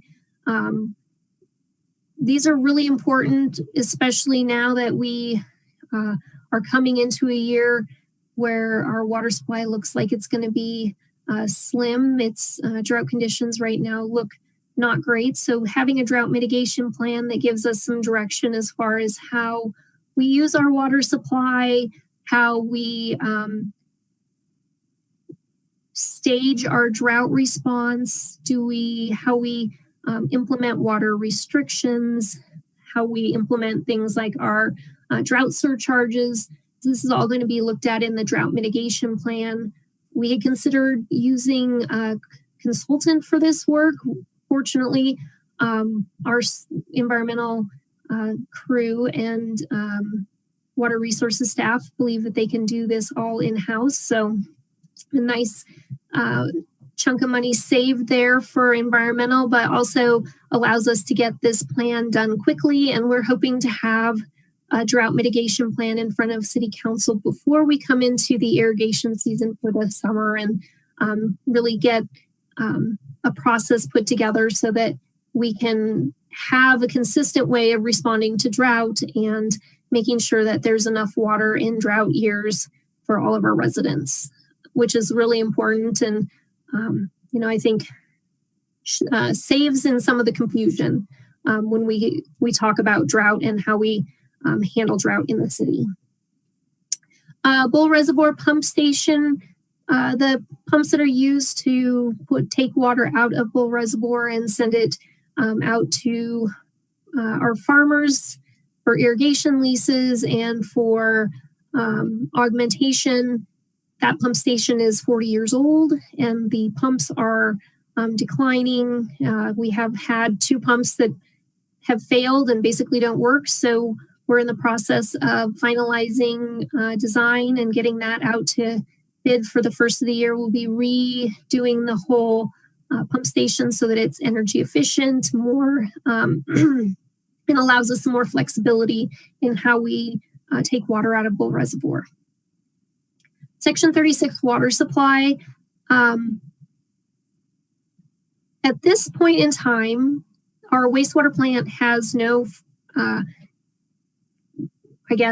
consistent or reliable source of drinking water. We have a small water utility that provides a little bit of potable water to our wastewater plant, but it certainly isn't enough to handle the demands for the wastewater plant, and certainly will not be enough to handle the demands of any development that may occur at Section 36 in the future. So water resources staff has been tasked with evaluating and researching how we get potable water up to Section 36 so that it can support effectively the wastewater plant, and maybe at some point in time in the future, commercial, industrial development that may come along in the future. Growing Water Smart, this is an initiative that Water Resources and Planning took on in 2020. It's a program that ties planning and development activities with smart water use and conservation initiatives and ideas. And so Water Resources and Planning are going to be working together on that program and implementing some of the tools and information from that program into the comprehensive plan update. During the spring of this year, you'll probably be seeing, or spring or summer, we're going to be doing a little bit of construction at 112th and Irma.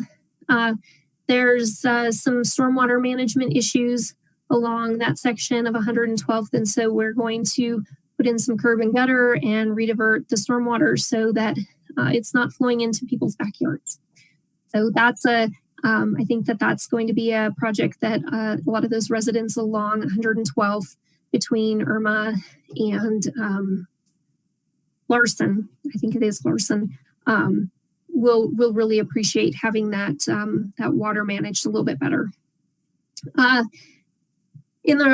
Right now, the state of Colorado is requiring the city to to survey every backflow and cross connection device that is owned and used by commercial and multifamily residential. So John Slattery and our IP cross connection program are out right now visiting all of our all of our businesses and apartment complexes and townhouse complexes, looking for backflow devices and making sure that there are no missing devices or devices that are not correct. It's a big project. John has his handful with that. We're about 60% complete on this backflow survey. The state is requiring that it be done by the end of 2021. We have about 400 more connections that need to be surveyed. So a lot of work. We are trying to work very closely and collaboratively with our businesses and our apartment complex management to make sure that the survey is done correctly and that we have adequate backflow devices in all of those facilities, the businesses and apartment complexes. And then finally, wildfire MOU, we will be coming to City Council at some juncture here in 2021 with a memorandum of understanding with the United States Forest Service on doing some wildfire mitigation within the Clear Creek drainage.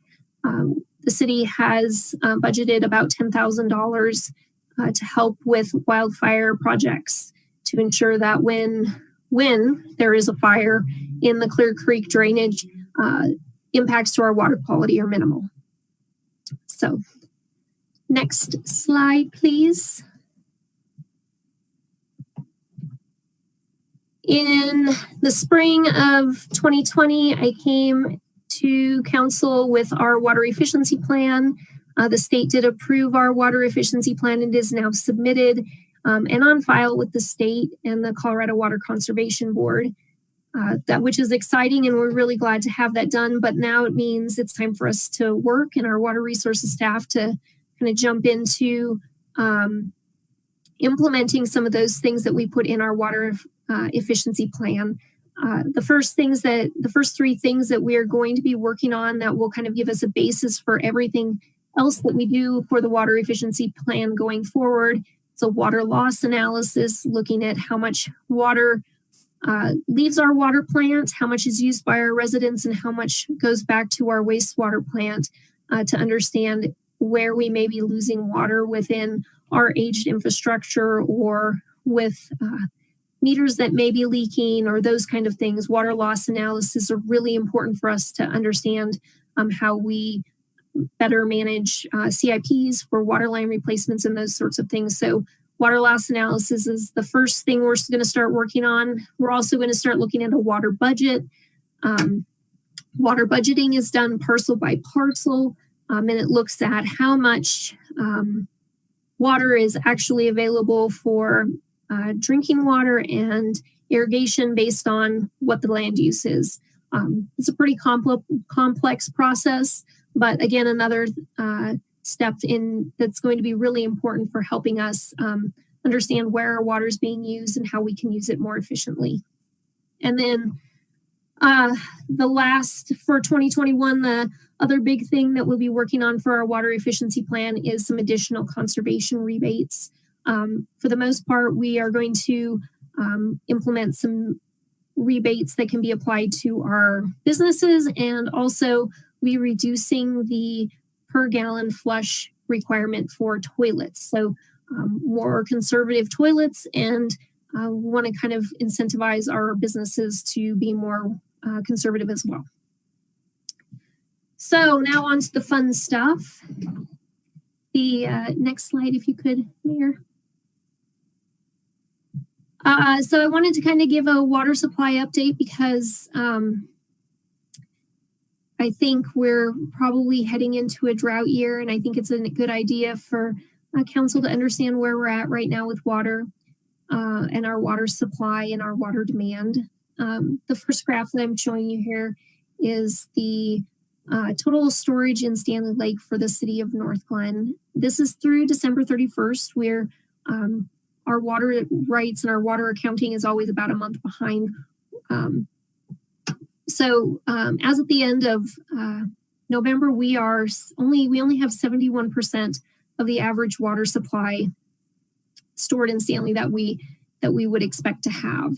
Kind of concerning, considering we don't have any precipitation expected, at least for the next 2 weeks. So we're watching this very closely.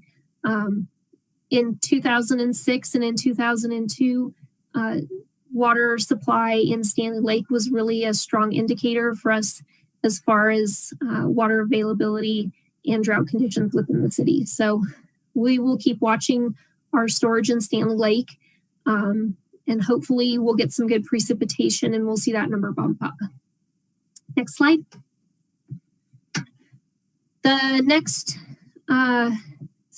The next graph here is the municipal water use here in Northglenn. If you look at our water use, we are right about average water use for this time of year, which is good, but not great, considering that we have less water than we would like than average in storage. So again, we're going to continue to watch this. We will be doing some outreach to residents about how they can conserve water, and just make sure that as we're going forward in 2021 and we're preparing ourselves for whatever the summertime season looks like, we'll be encouraging residents to continue to be conservative with their water and make sure that we have enough to go around. Next slide, please. This is a pretty telling graph. I pulled this off of the drought monitor. This is where we're at as far as drought in the state of Colorado. As you can tell, there's not a bit of the state of Colorado that isn't in drought. The metro area is in extreme drought. We haven't had nearly the amount of water that we need to for this time of year, and so we're going to be watching this very closely. It's bleak, and we'll hope that we get some good January, February, March snows to wipe away that those drought conditions. So next slide. Going into 2021, this is what our water outlook looks like.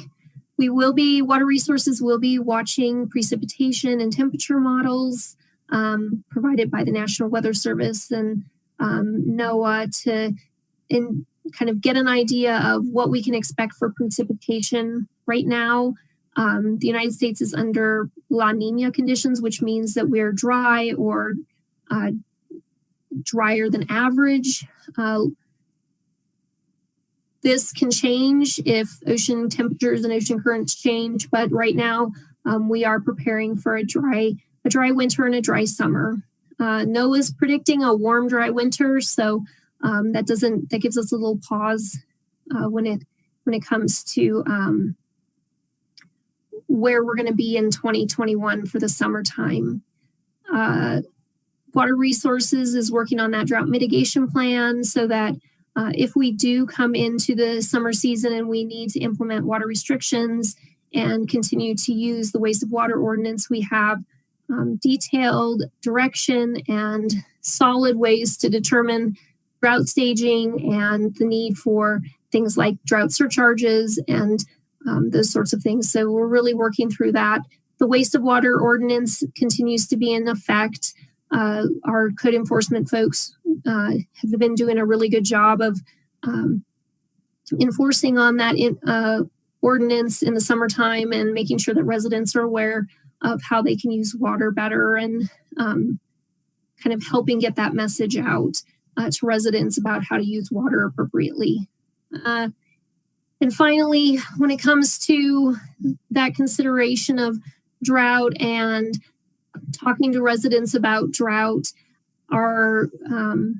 we've been in communication with our neighbors, Westminster, Thornton, Arvada, Denver Water. We are all on the same page in the respect that there needs to be consistent regional messaging should we come into a drought season, so that Northglenn residents aren't getting a different story from Denver Water residents or City of Westminster residents. So there will be a really strong push for regional messaging should we have drought conditions for the summer of 2021. Next. So that's really all I have for the water supply and water resources side of things. I wanted to just give a quick overview of the environmental division and public works, because it is a new division and it's kind of a unique group within itself. So I introduced our staff at the beginning of the presentation, but the environmental division is new as of last year within, new this year within the Public Works Department in 2020. It covers all environmental regulatory activities that are not directly tied to water or wastewater treatment. So everyone in this group has some tie to the Environmental Protection Agency, the state of Colorado in the water supply or water resources regulatory functions. It covers water resources, water quality that is not laboratory related, stormwater, industrial pretreatment, which is a program that monitors the what businesses are putting down the drain basically into our sewer system. It ensures that we don't have businesses that are putting toxic substances into our wastewater treatment facility and our collection system. And then the cross connection control program, which is that program that protects our drinking water system from things like sprinkler systems siphoning backwards into our drinking water system. So all very important programs. Like I said, the staff are incredibly dedicated and are all doing a really great job. And we were really thankful and appreciative that Kent had the forethought to create the environmental division so that each one of these programs gets the support that they need and really gets to be able to function effectively and do the best that we possibly can for the city, protecting our environment and our natural resources. So that's all I have from the environmental division overview. And I think the last slide just says questions and another beautiful picture of the Bertha Pass Stitch. So questions, I'm happy to answer. I know that was a lot of information and your memo kind of covers everything that I talked about as hopefully as concisely as possible. And then of course there's the citizens guide that you can reference to, but I'm happy to take any questions. Councilmember Goff, do you have a question? Yes, thank you. This was in reference to slide 14. I don't know if we need to go back to it or not, but so thank you, Tammy, first of all, for that very thorough explanation and all the information you said ahead of time. So I'm just looking for some clarification, and you were talking about water budgeting and the city use like the monitoring and the analysis that you were going to do about how, where water is being used and all that kind of stuff. But it just wasn't clear to me. Are you talking about the city, the city of Northglenn's use of water, or are you including residential and business use? Like you're just trying to figure out where in the city this water is being used, or what? Sure, that's correct. So it will cover both the water used by Northglenn as the municipality, and then it will also the water budgeting will also look at how residents are using their water and how businesses are using their water, so that we can get a better understanding of where water budgeting really helps us focus our conservation outreach. So knowing if one section of the city uses a lot of water for irrigation, we can do some work with our parks department on putting in more efficient sprinkler heads and different irrigation practices. We can outreach better to our residents. We can kind of push those turf replacement programs that we put into that we started implementing a couple of years ago. So the water budgeting really covers everyone within the city, not just the municipality, not just the organization. Okay, because that was one of the things that I have heard from residents are, and I know there's a lot of logistics that go behind the scenes to making things be efficient, but I often hear people say, well, I drive by and the city parks, the sprinklers are running and it's raining or something like that. Right. So, right. So that's why I was just trying to kind of, narrow that down to make sure that it's also including the ways that the city can, be more efficient in our use of water, as an example.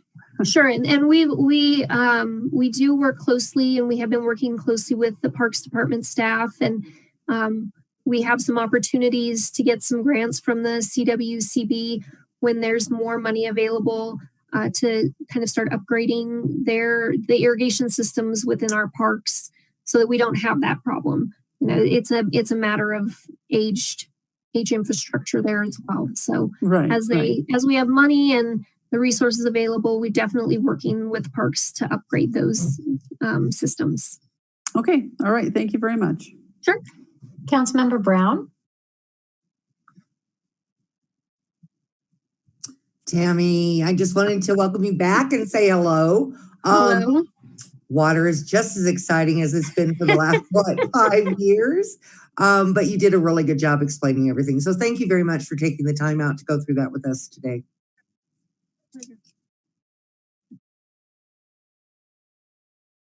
Yeah, I did also appreciate that. It was extremely thorough, but it helped, kind of clear up some pieces that may have been missing. So thank you. Does anyone else have any questions or comments for Tammy? No? Okay, well, thank you for spending your evening with us. See you later. Okay, I've come to the agenda end. Are there any other items for council? Nope. Okay. Well, hearing none, we are adjourned. Have a good night, everybody. Good night. Good night. Meredith, it's only 8 o'clock. What am I supposed to do?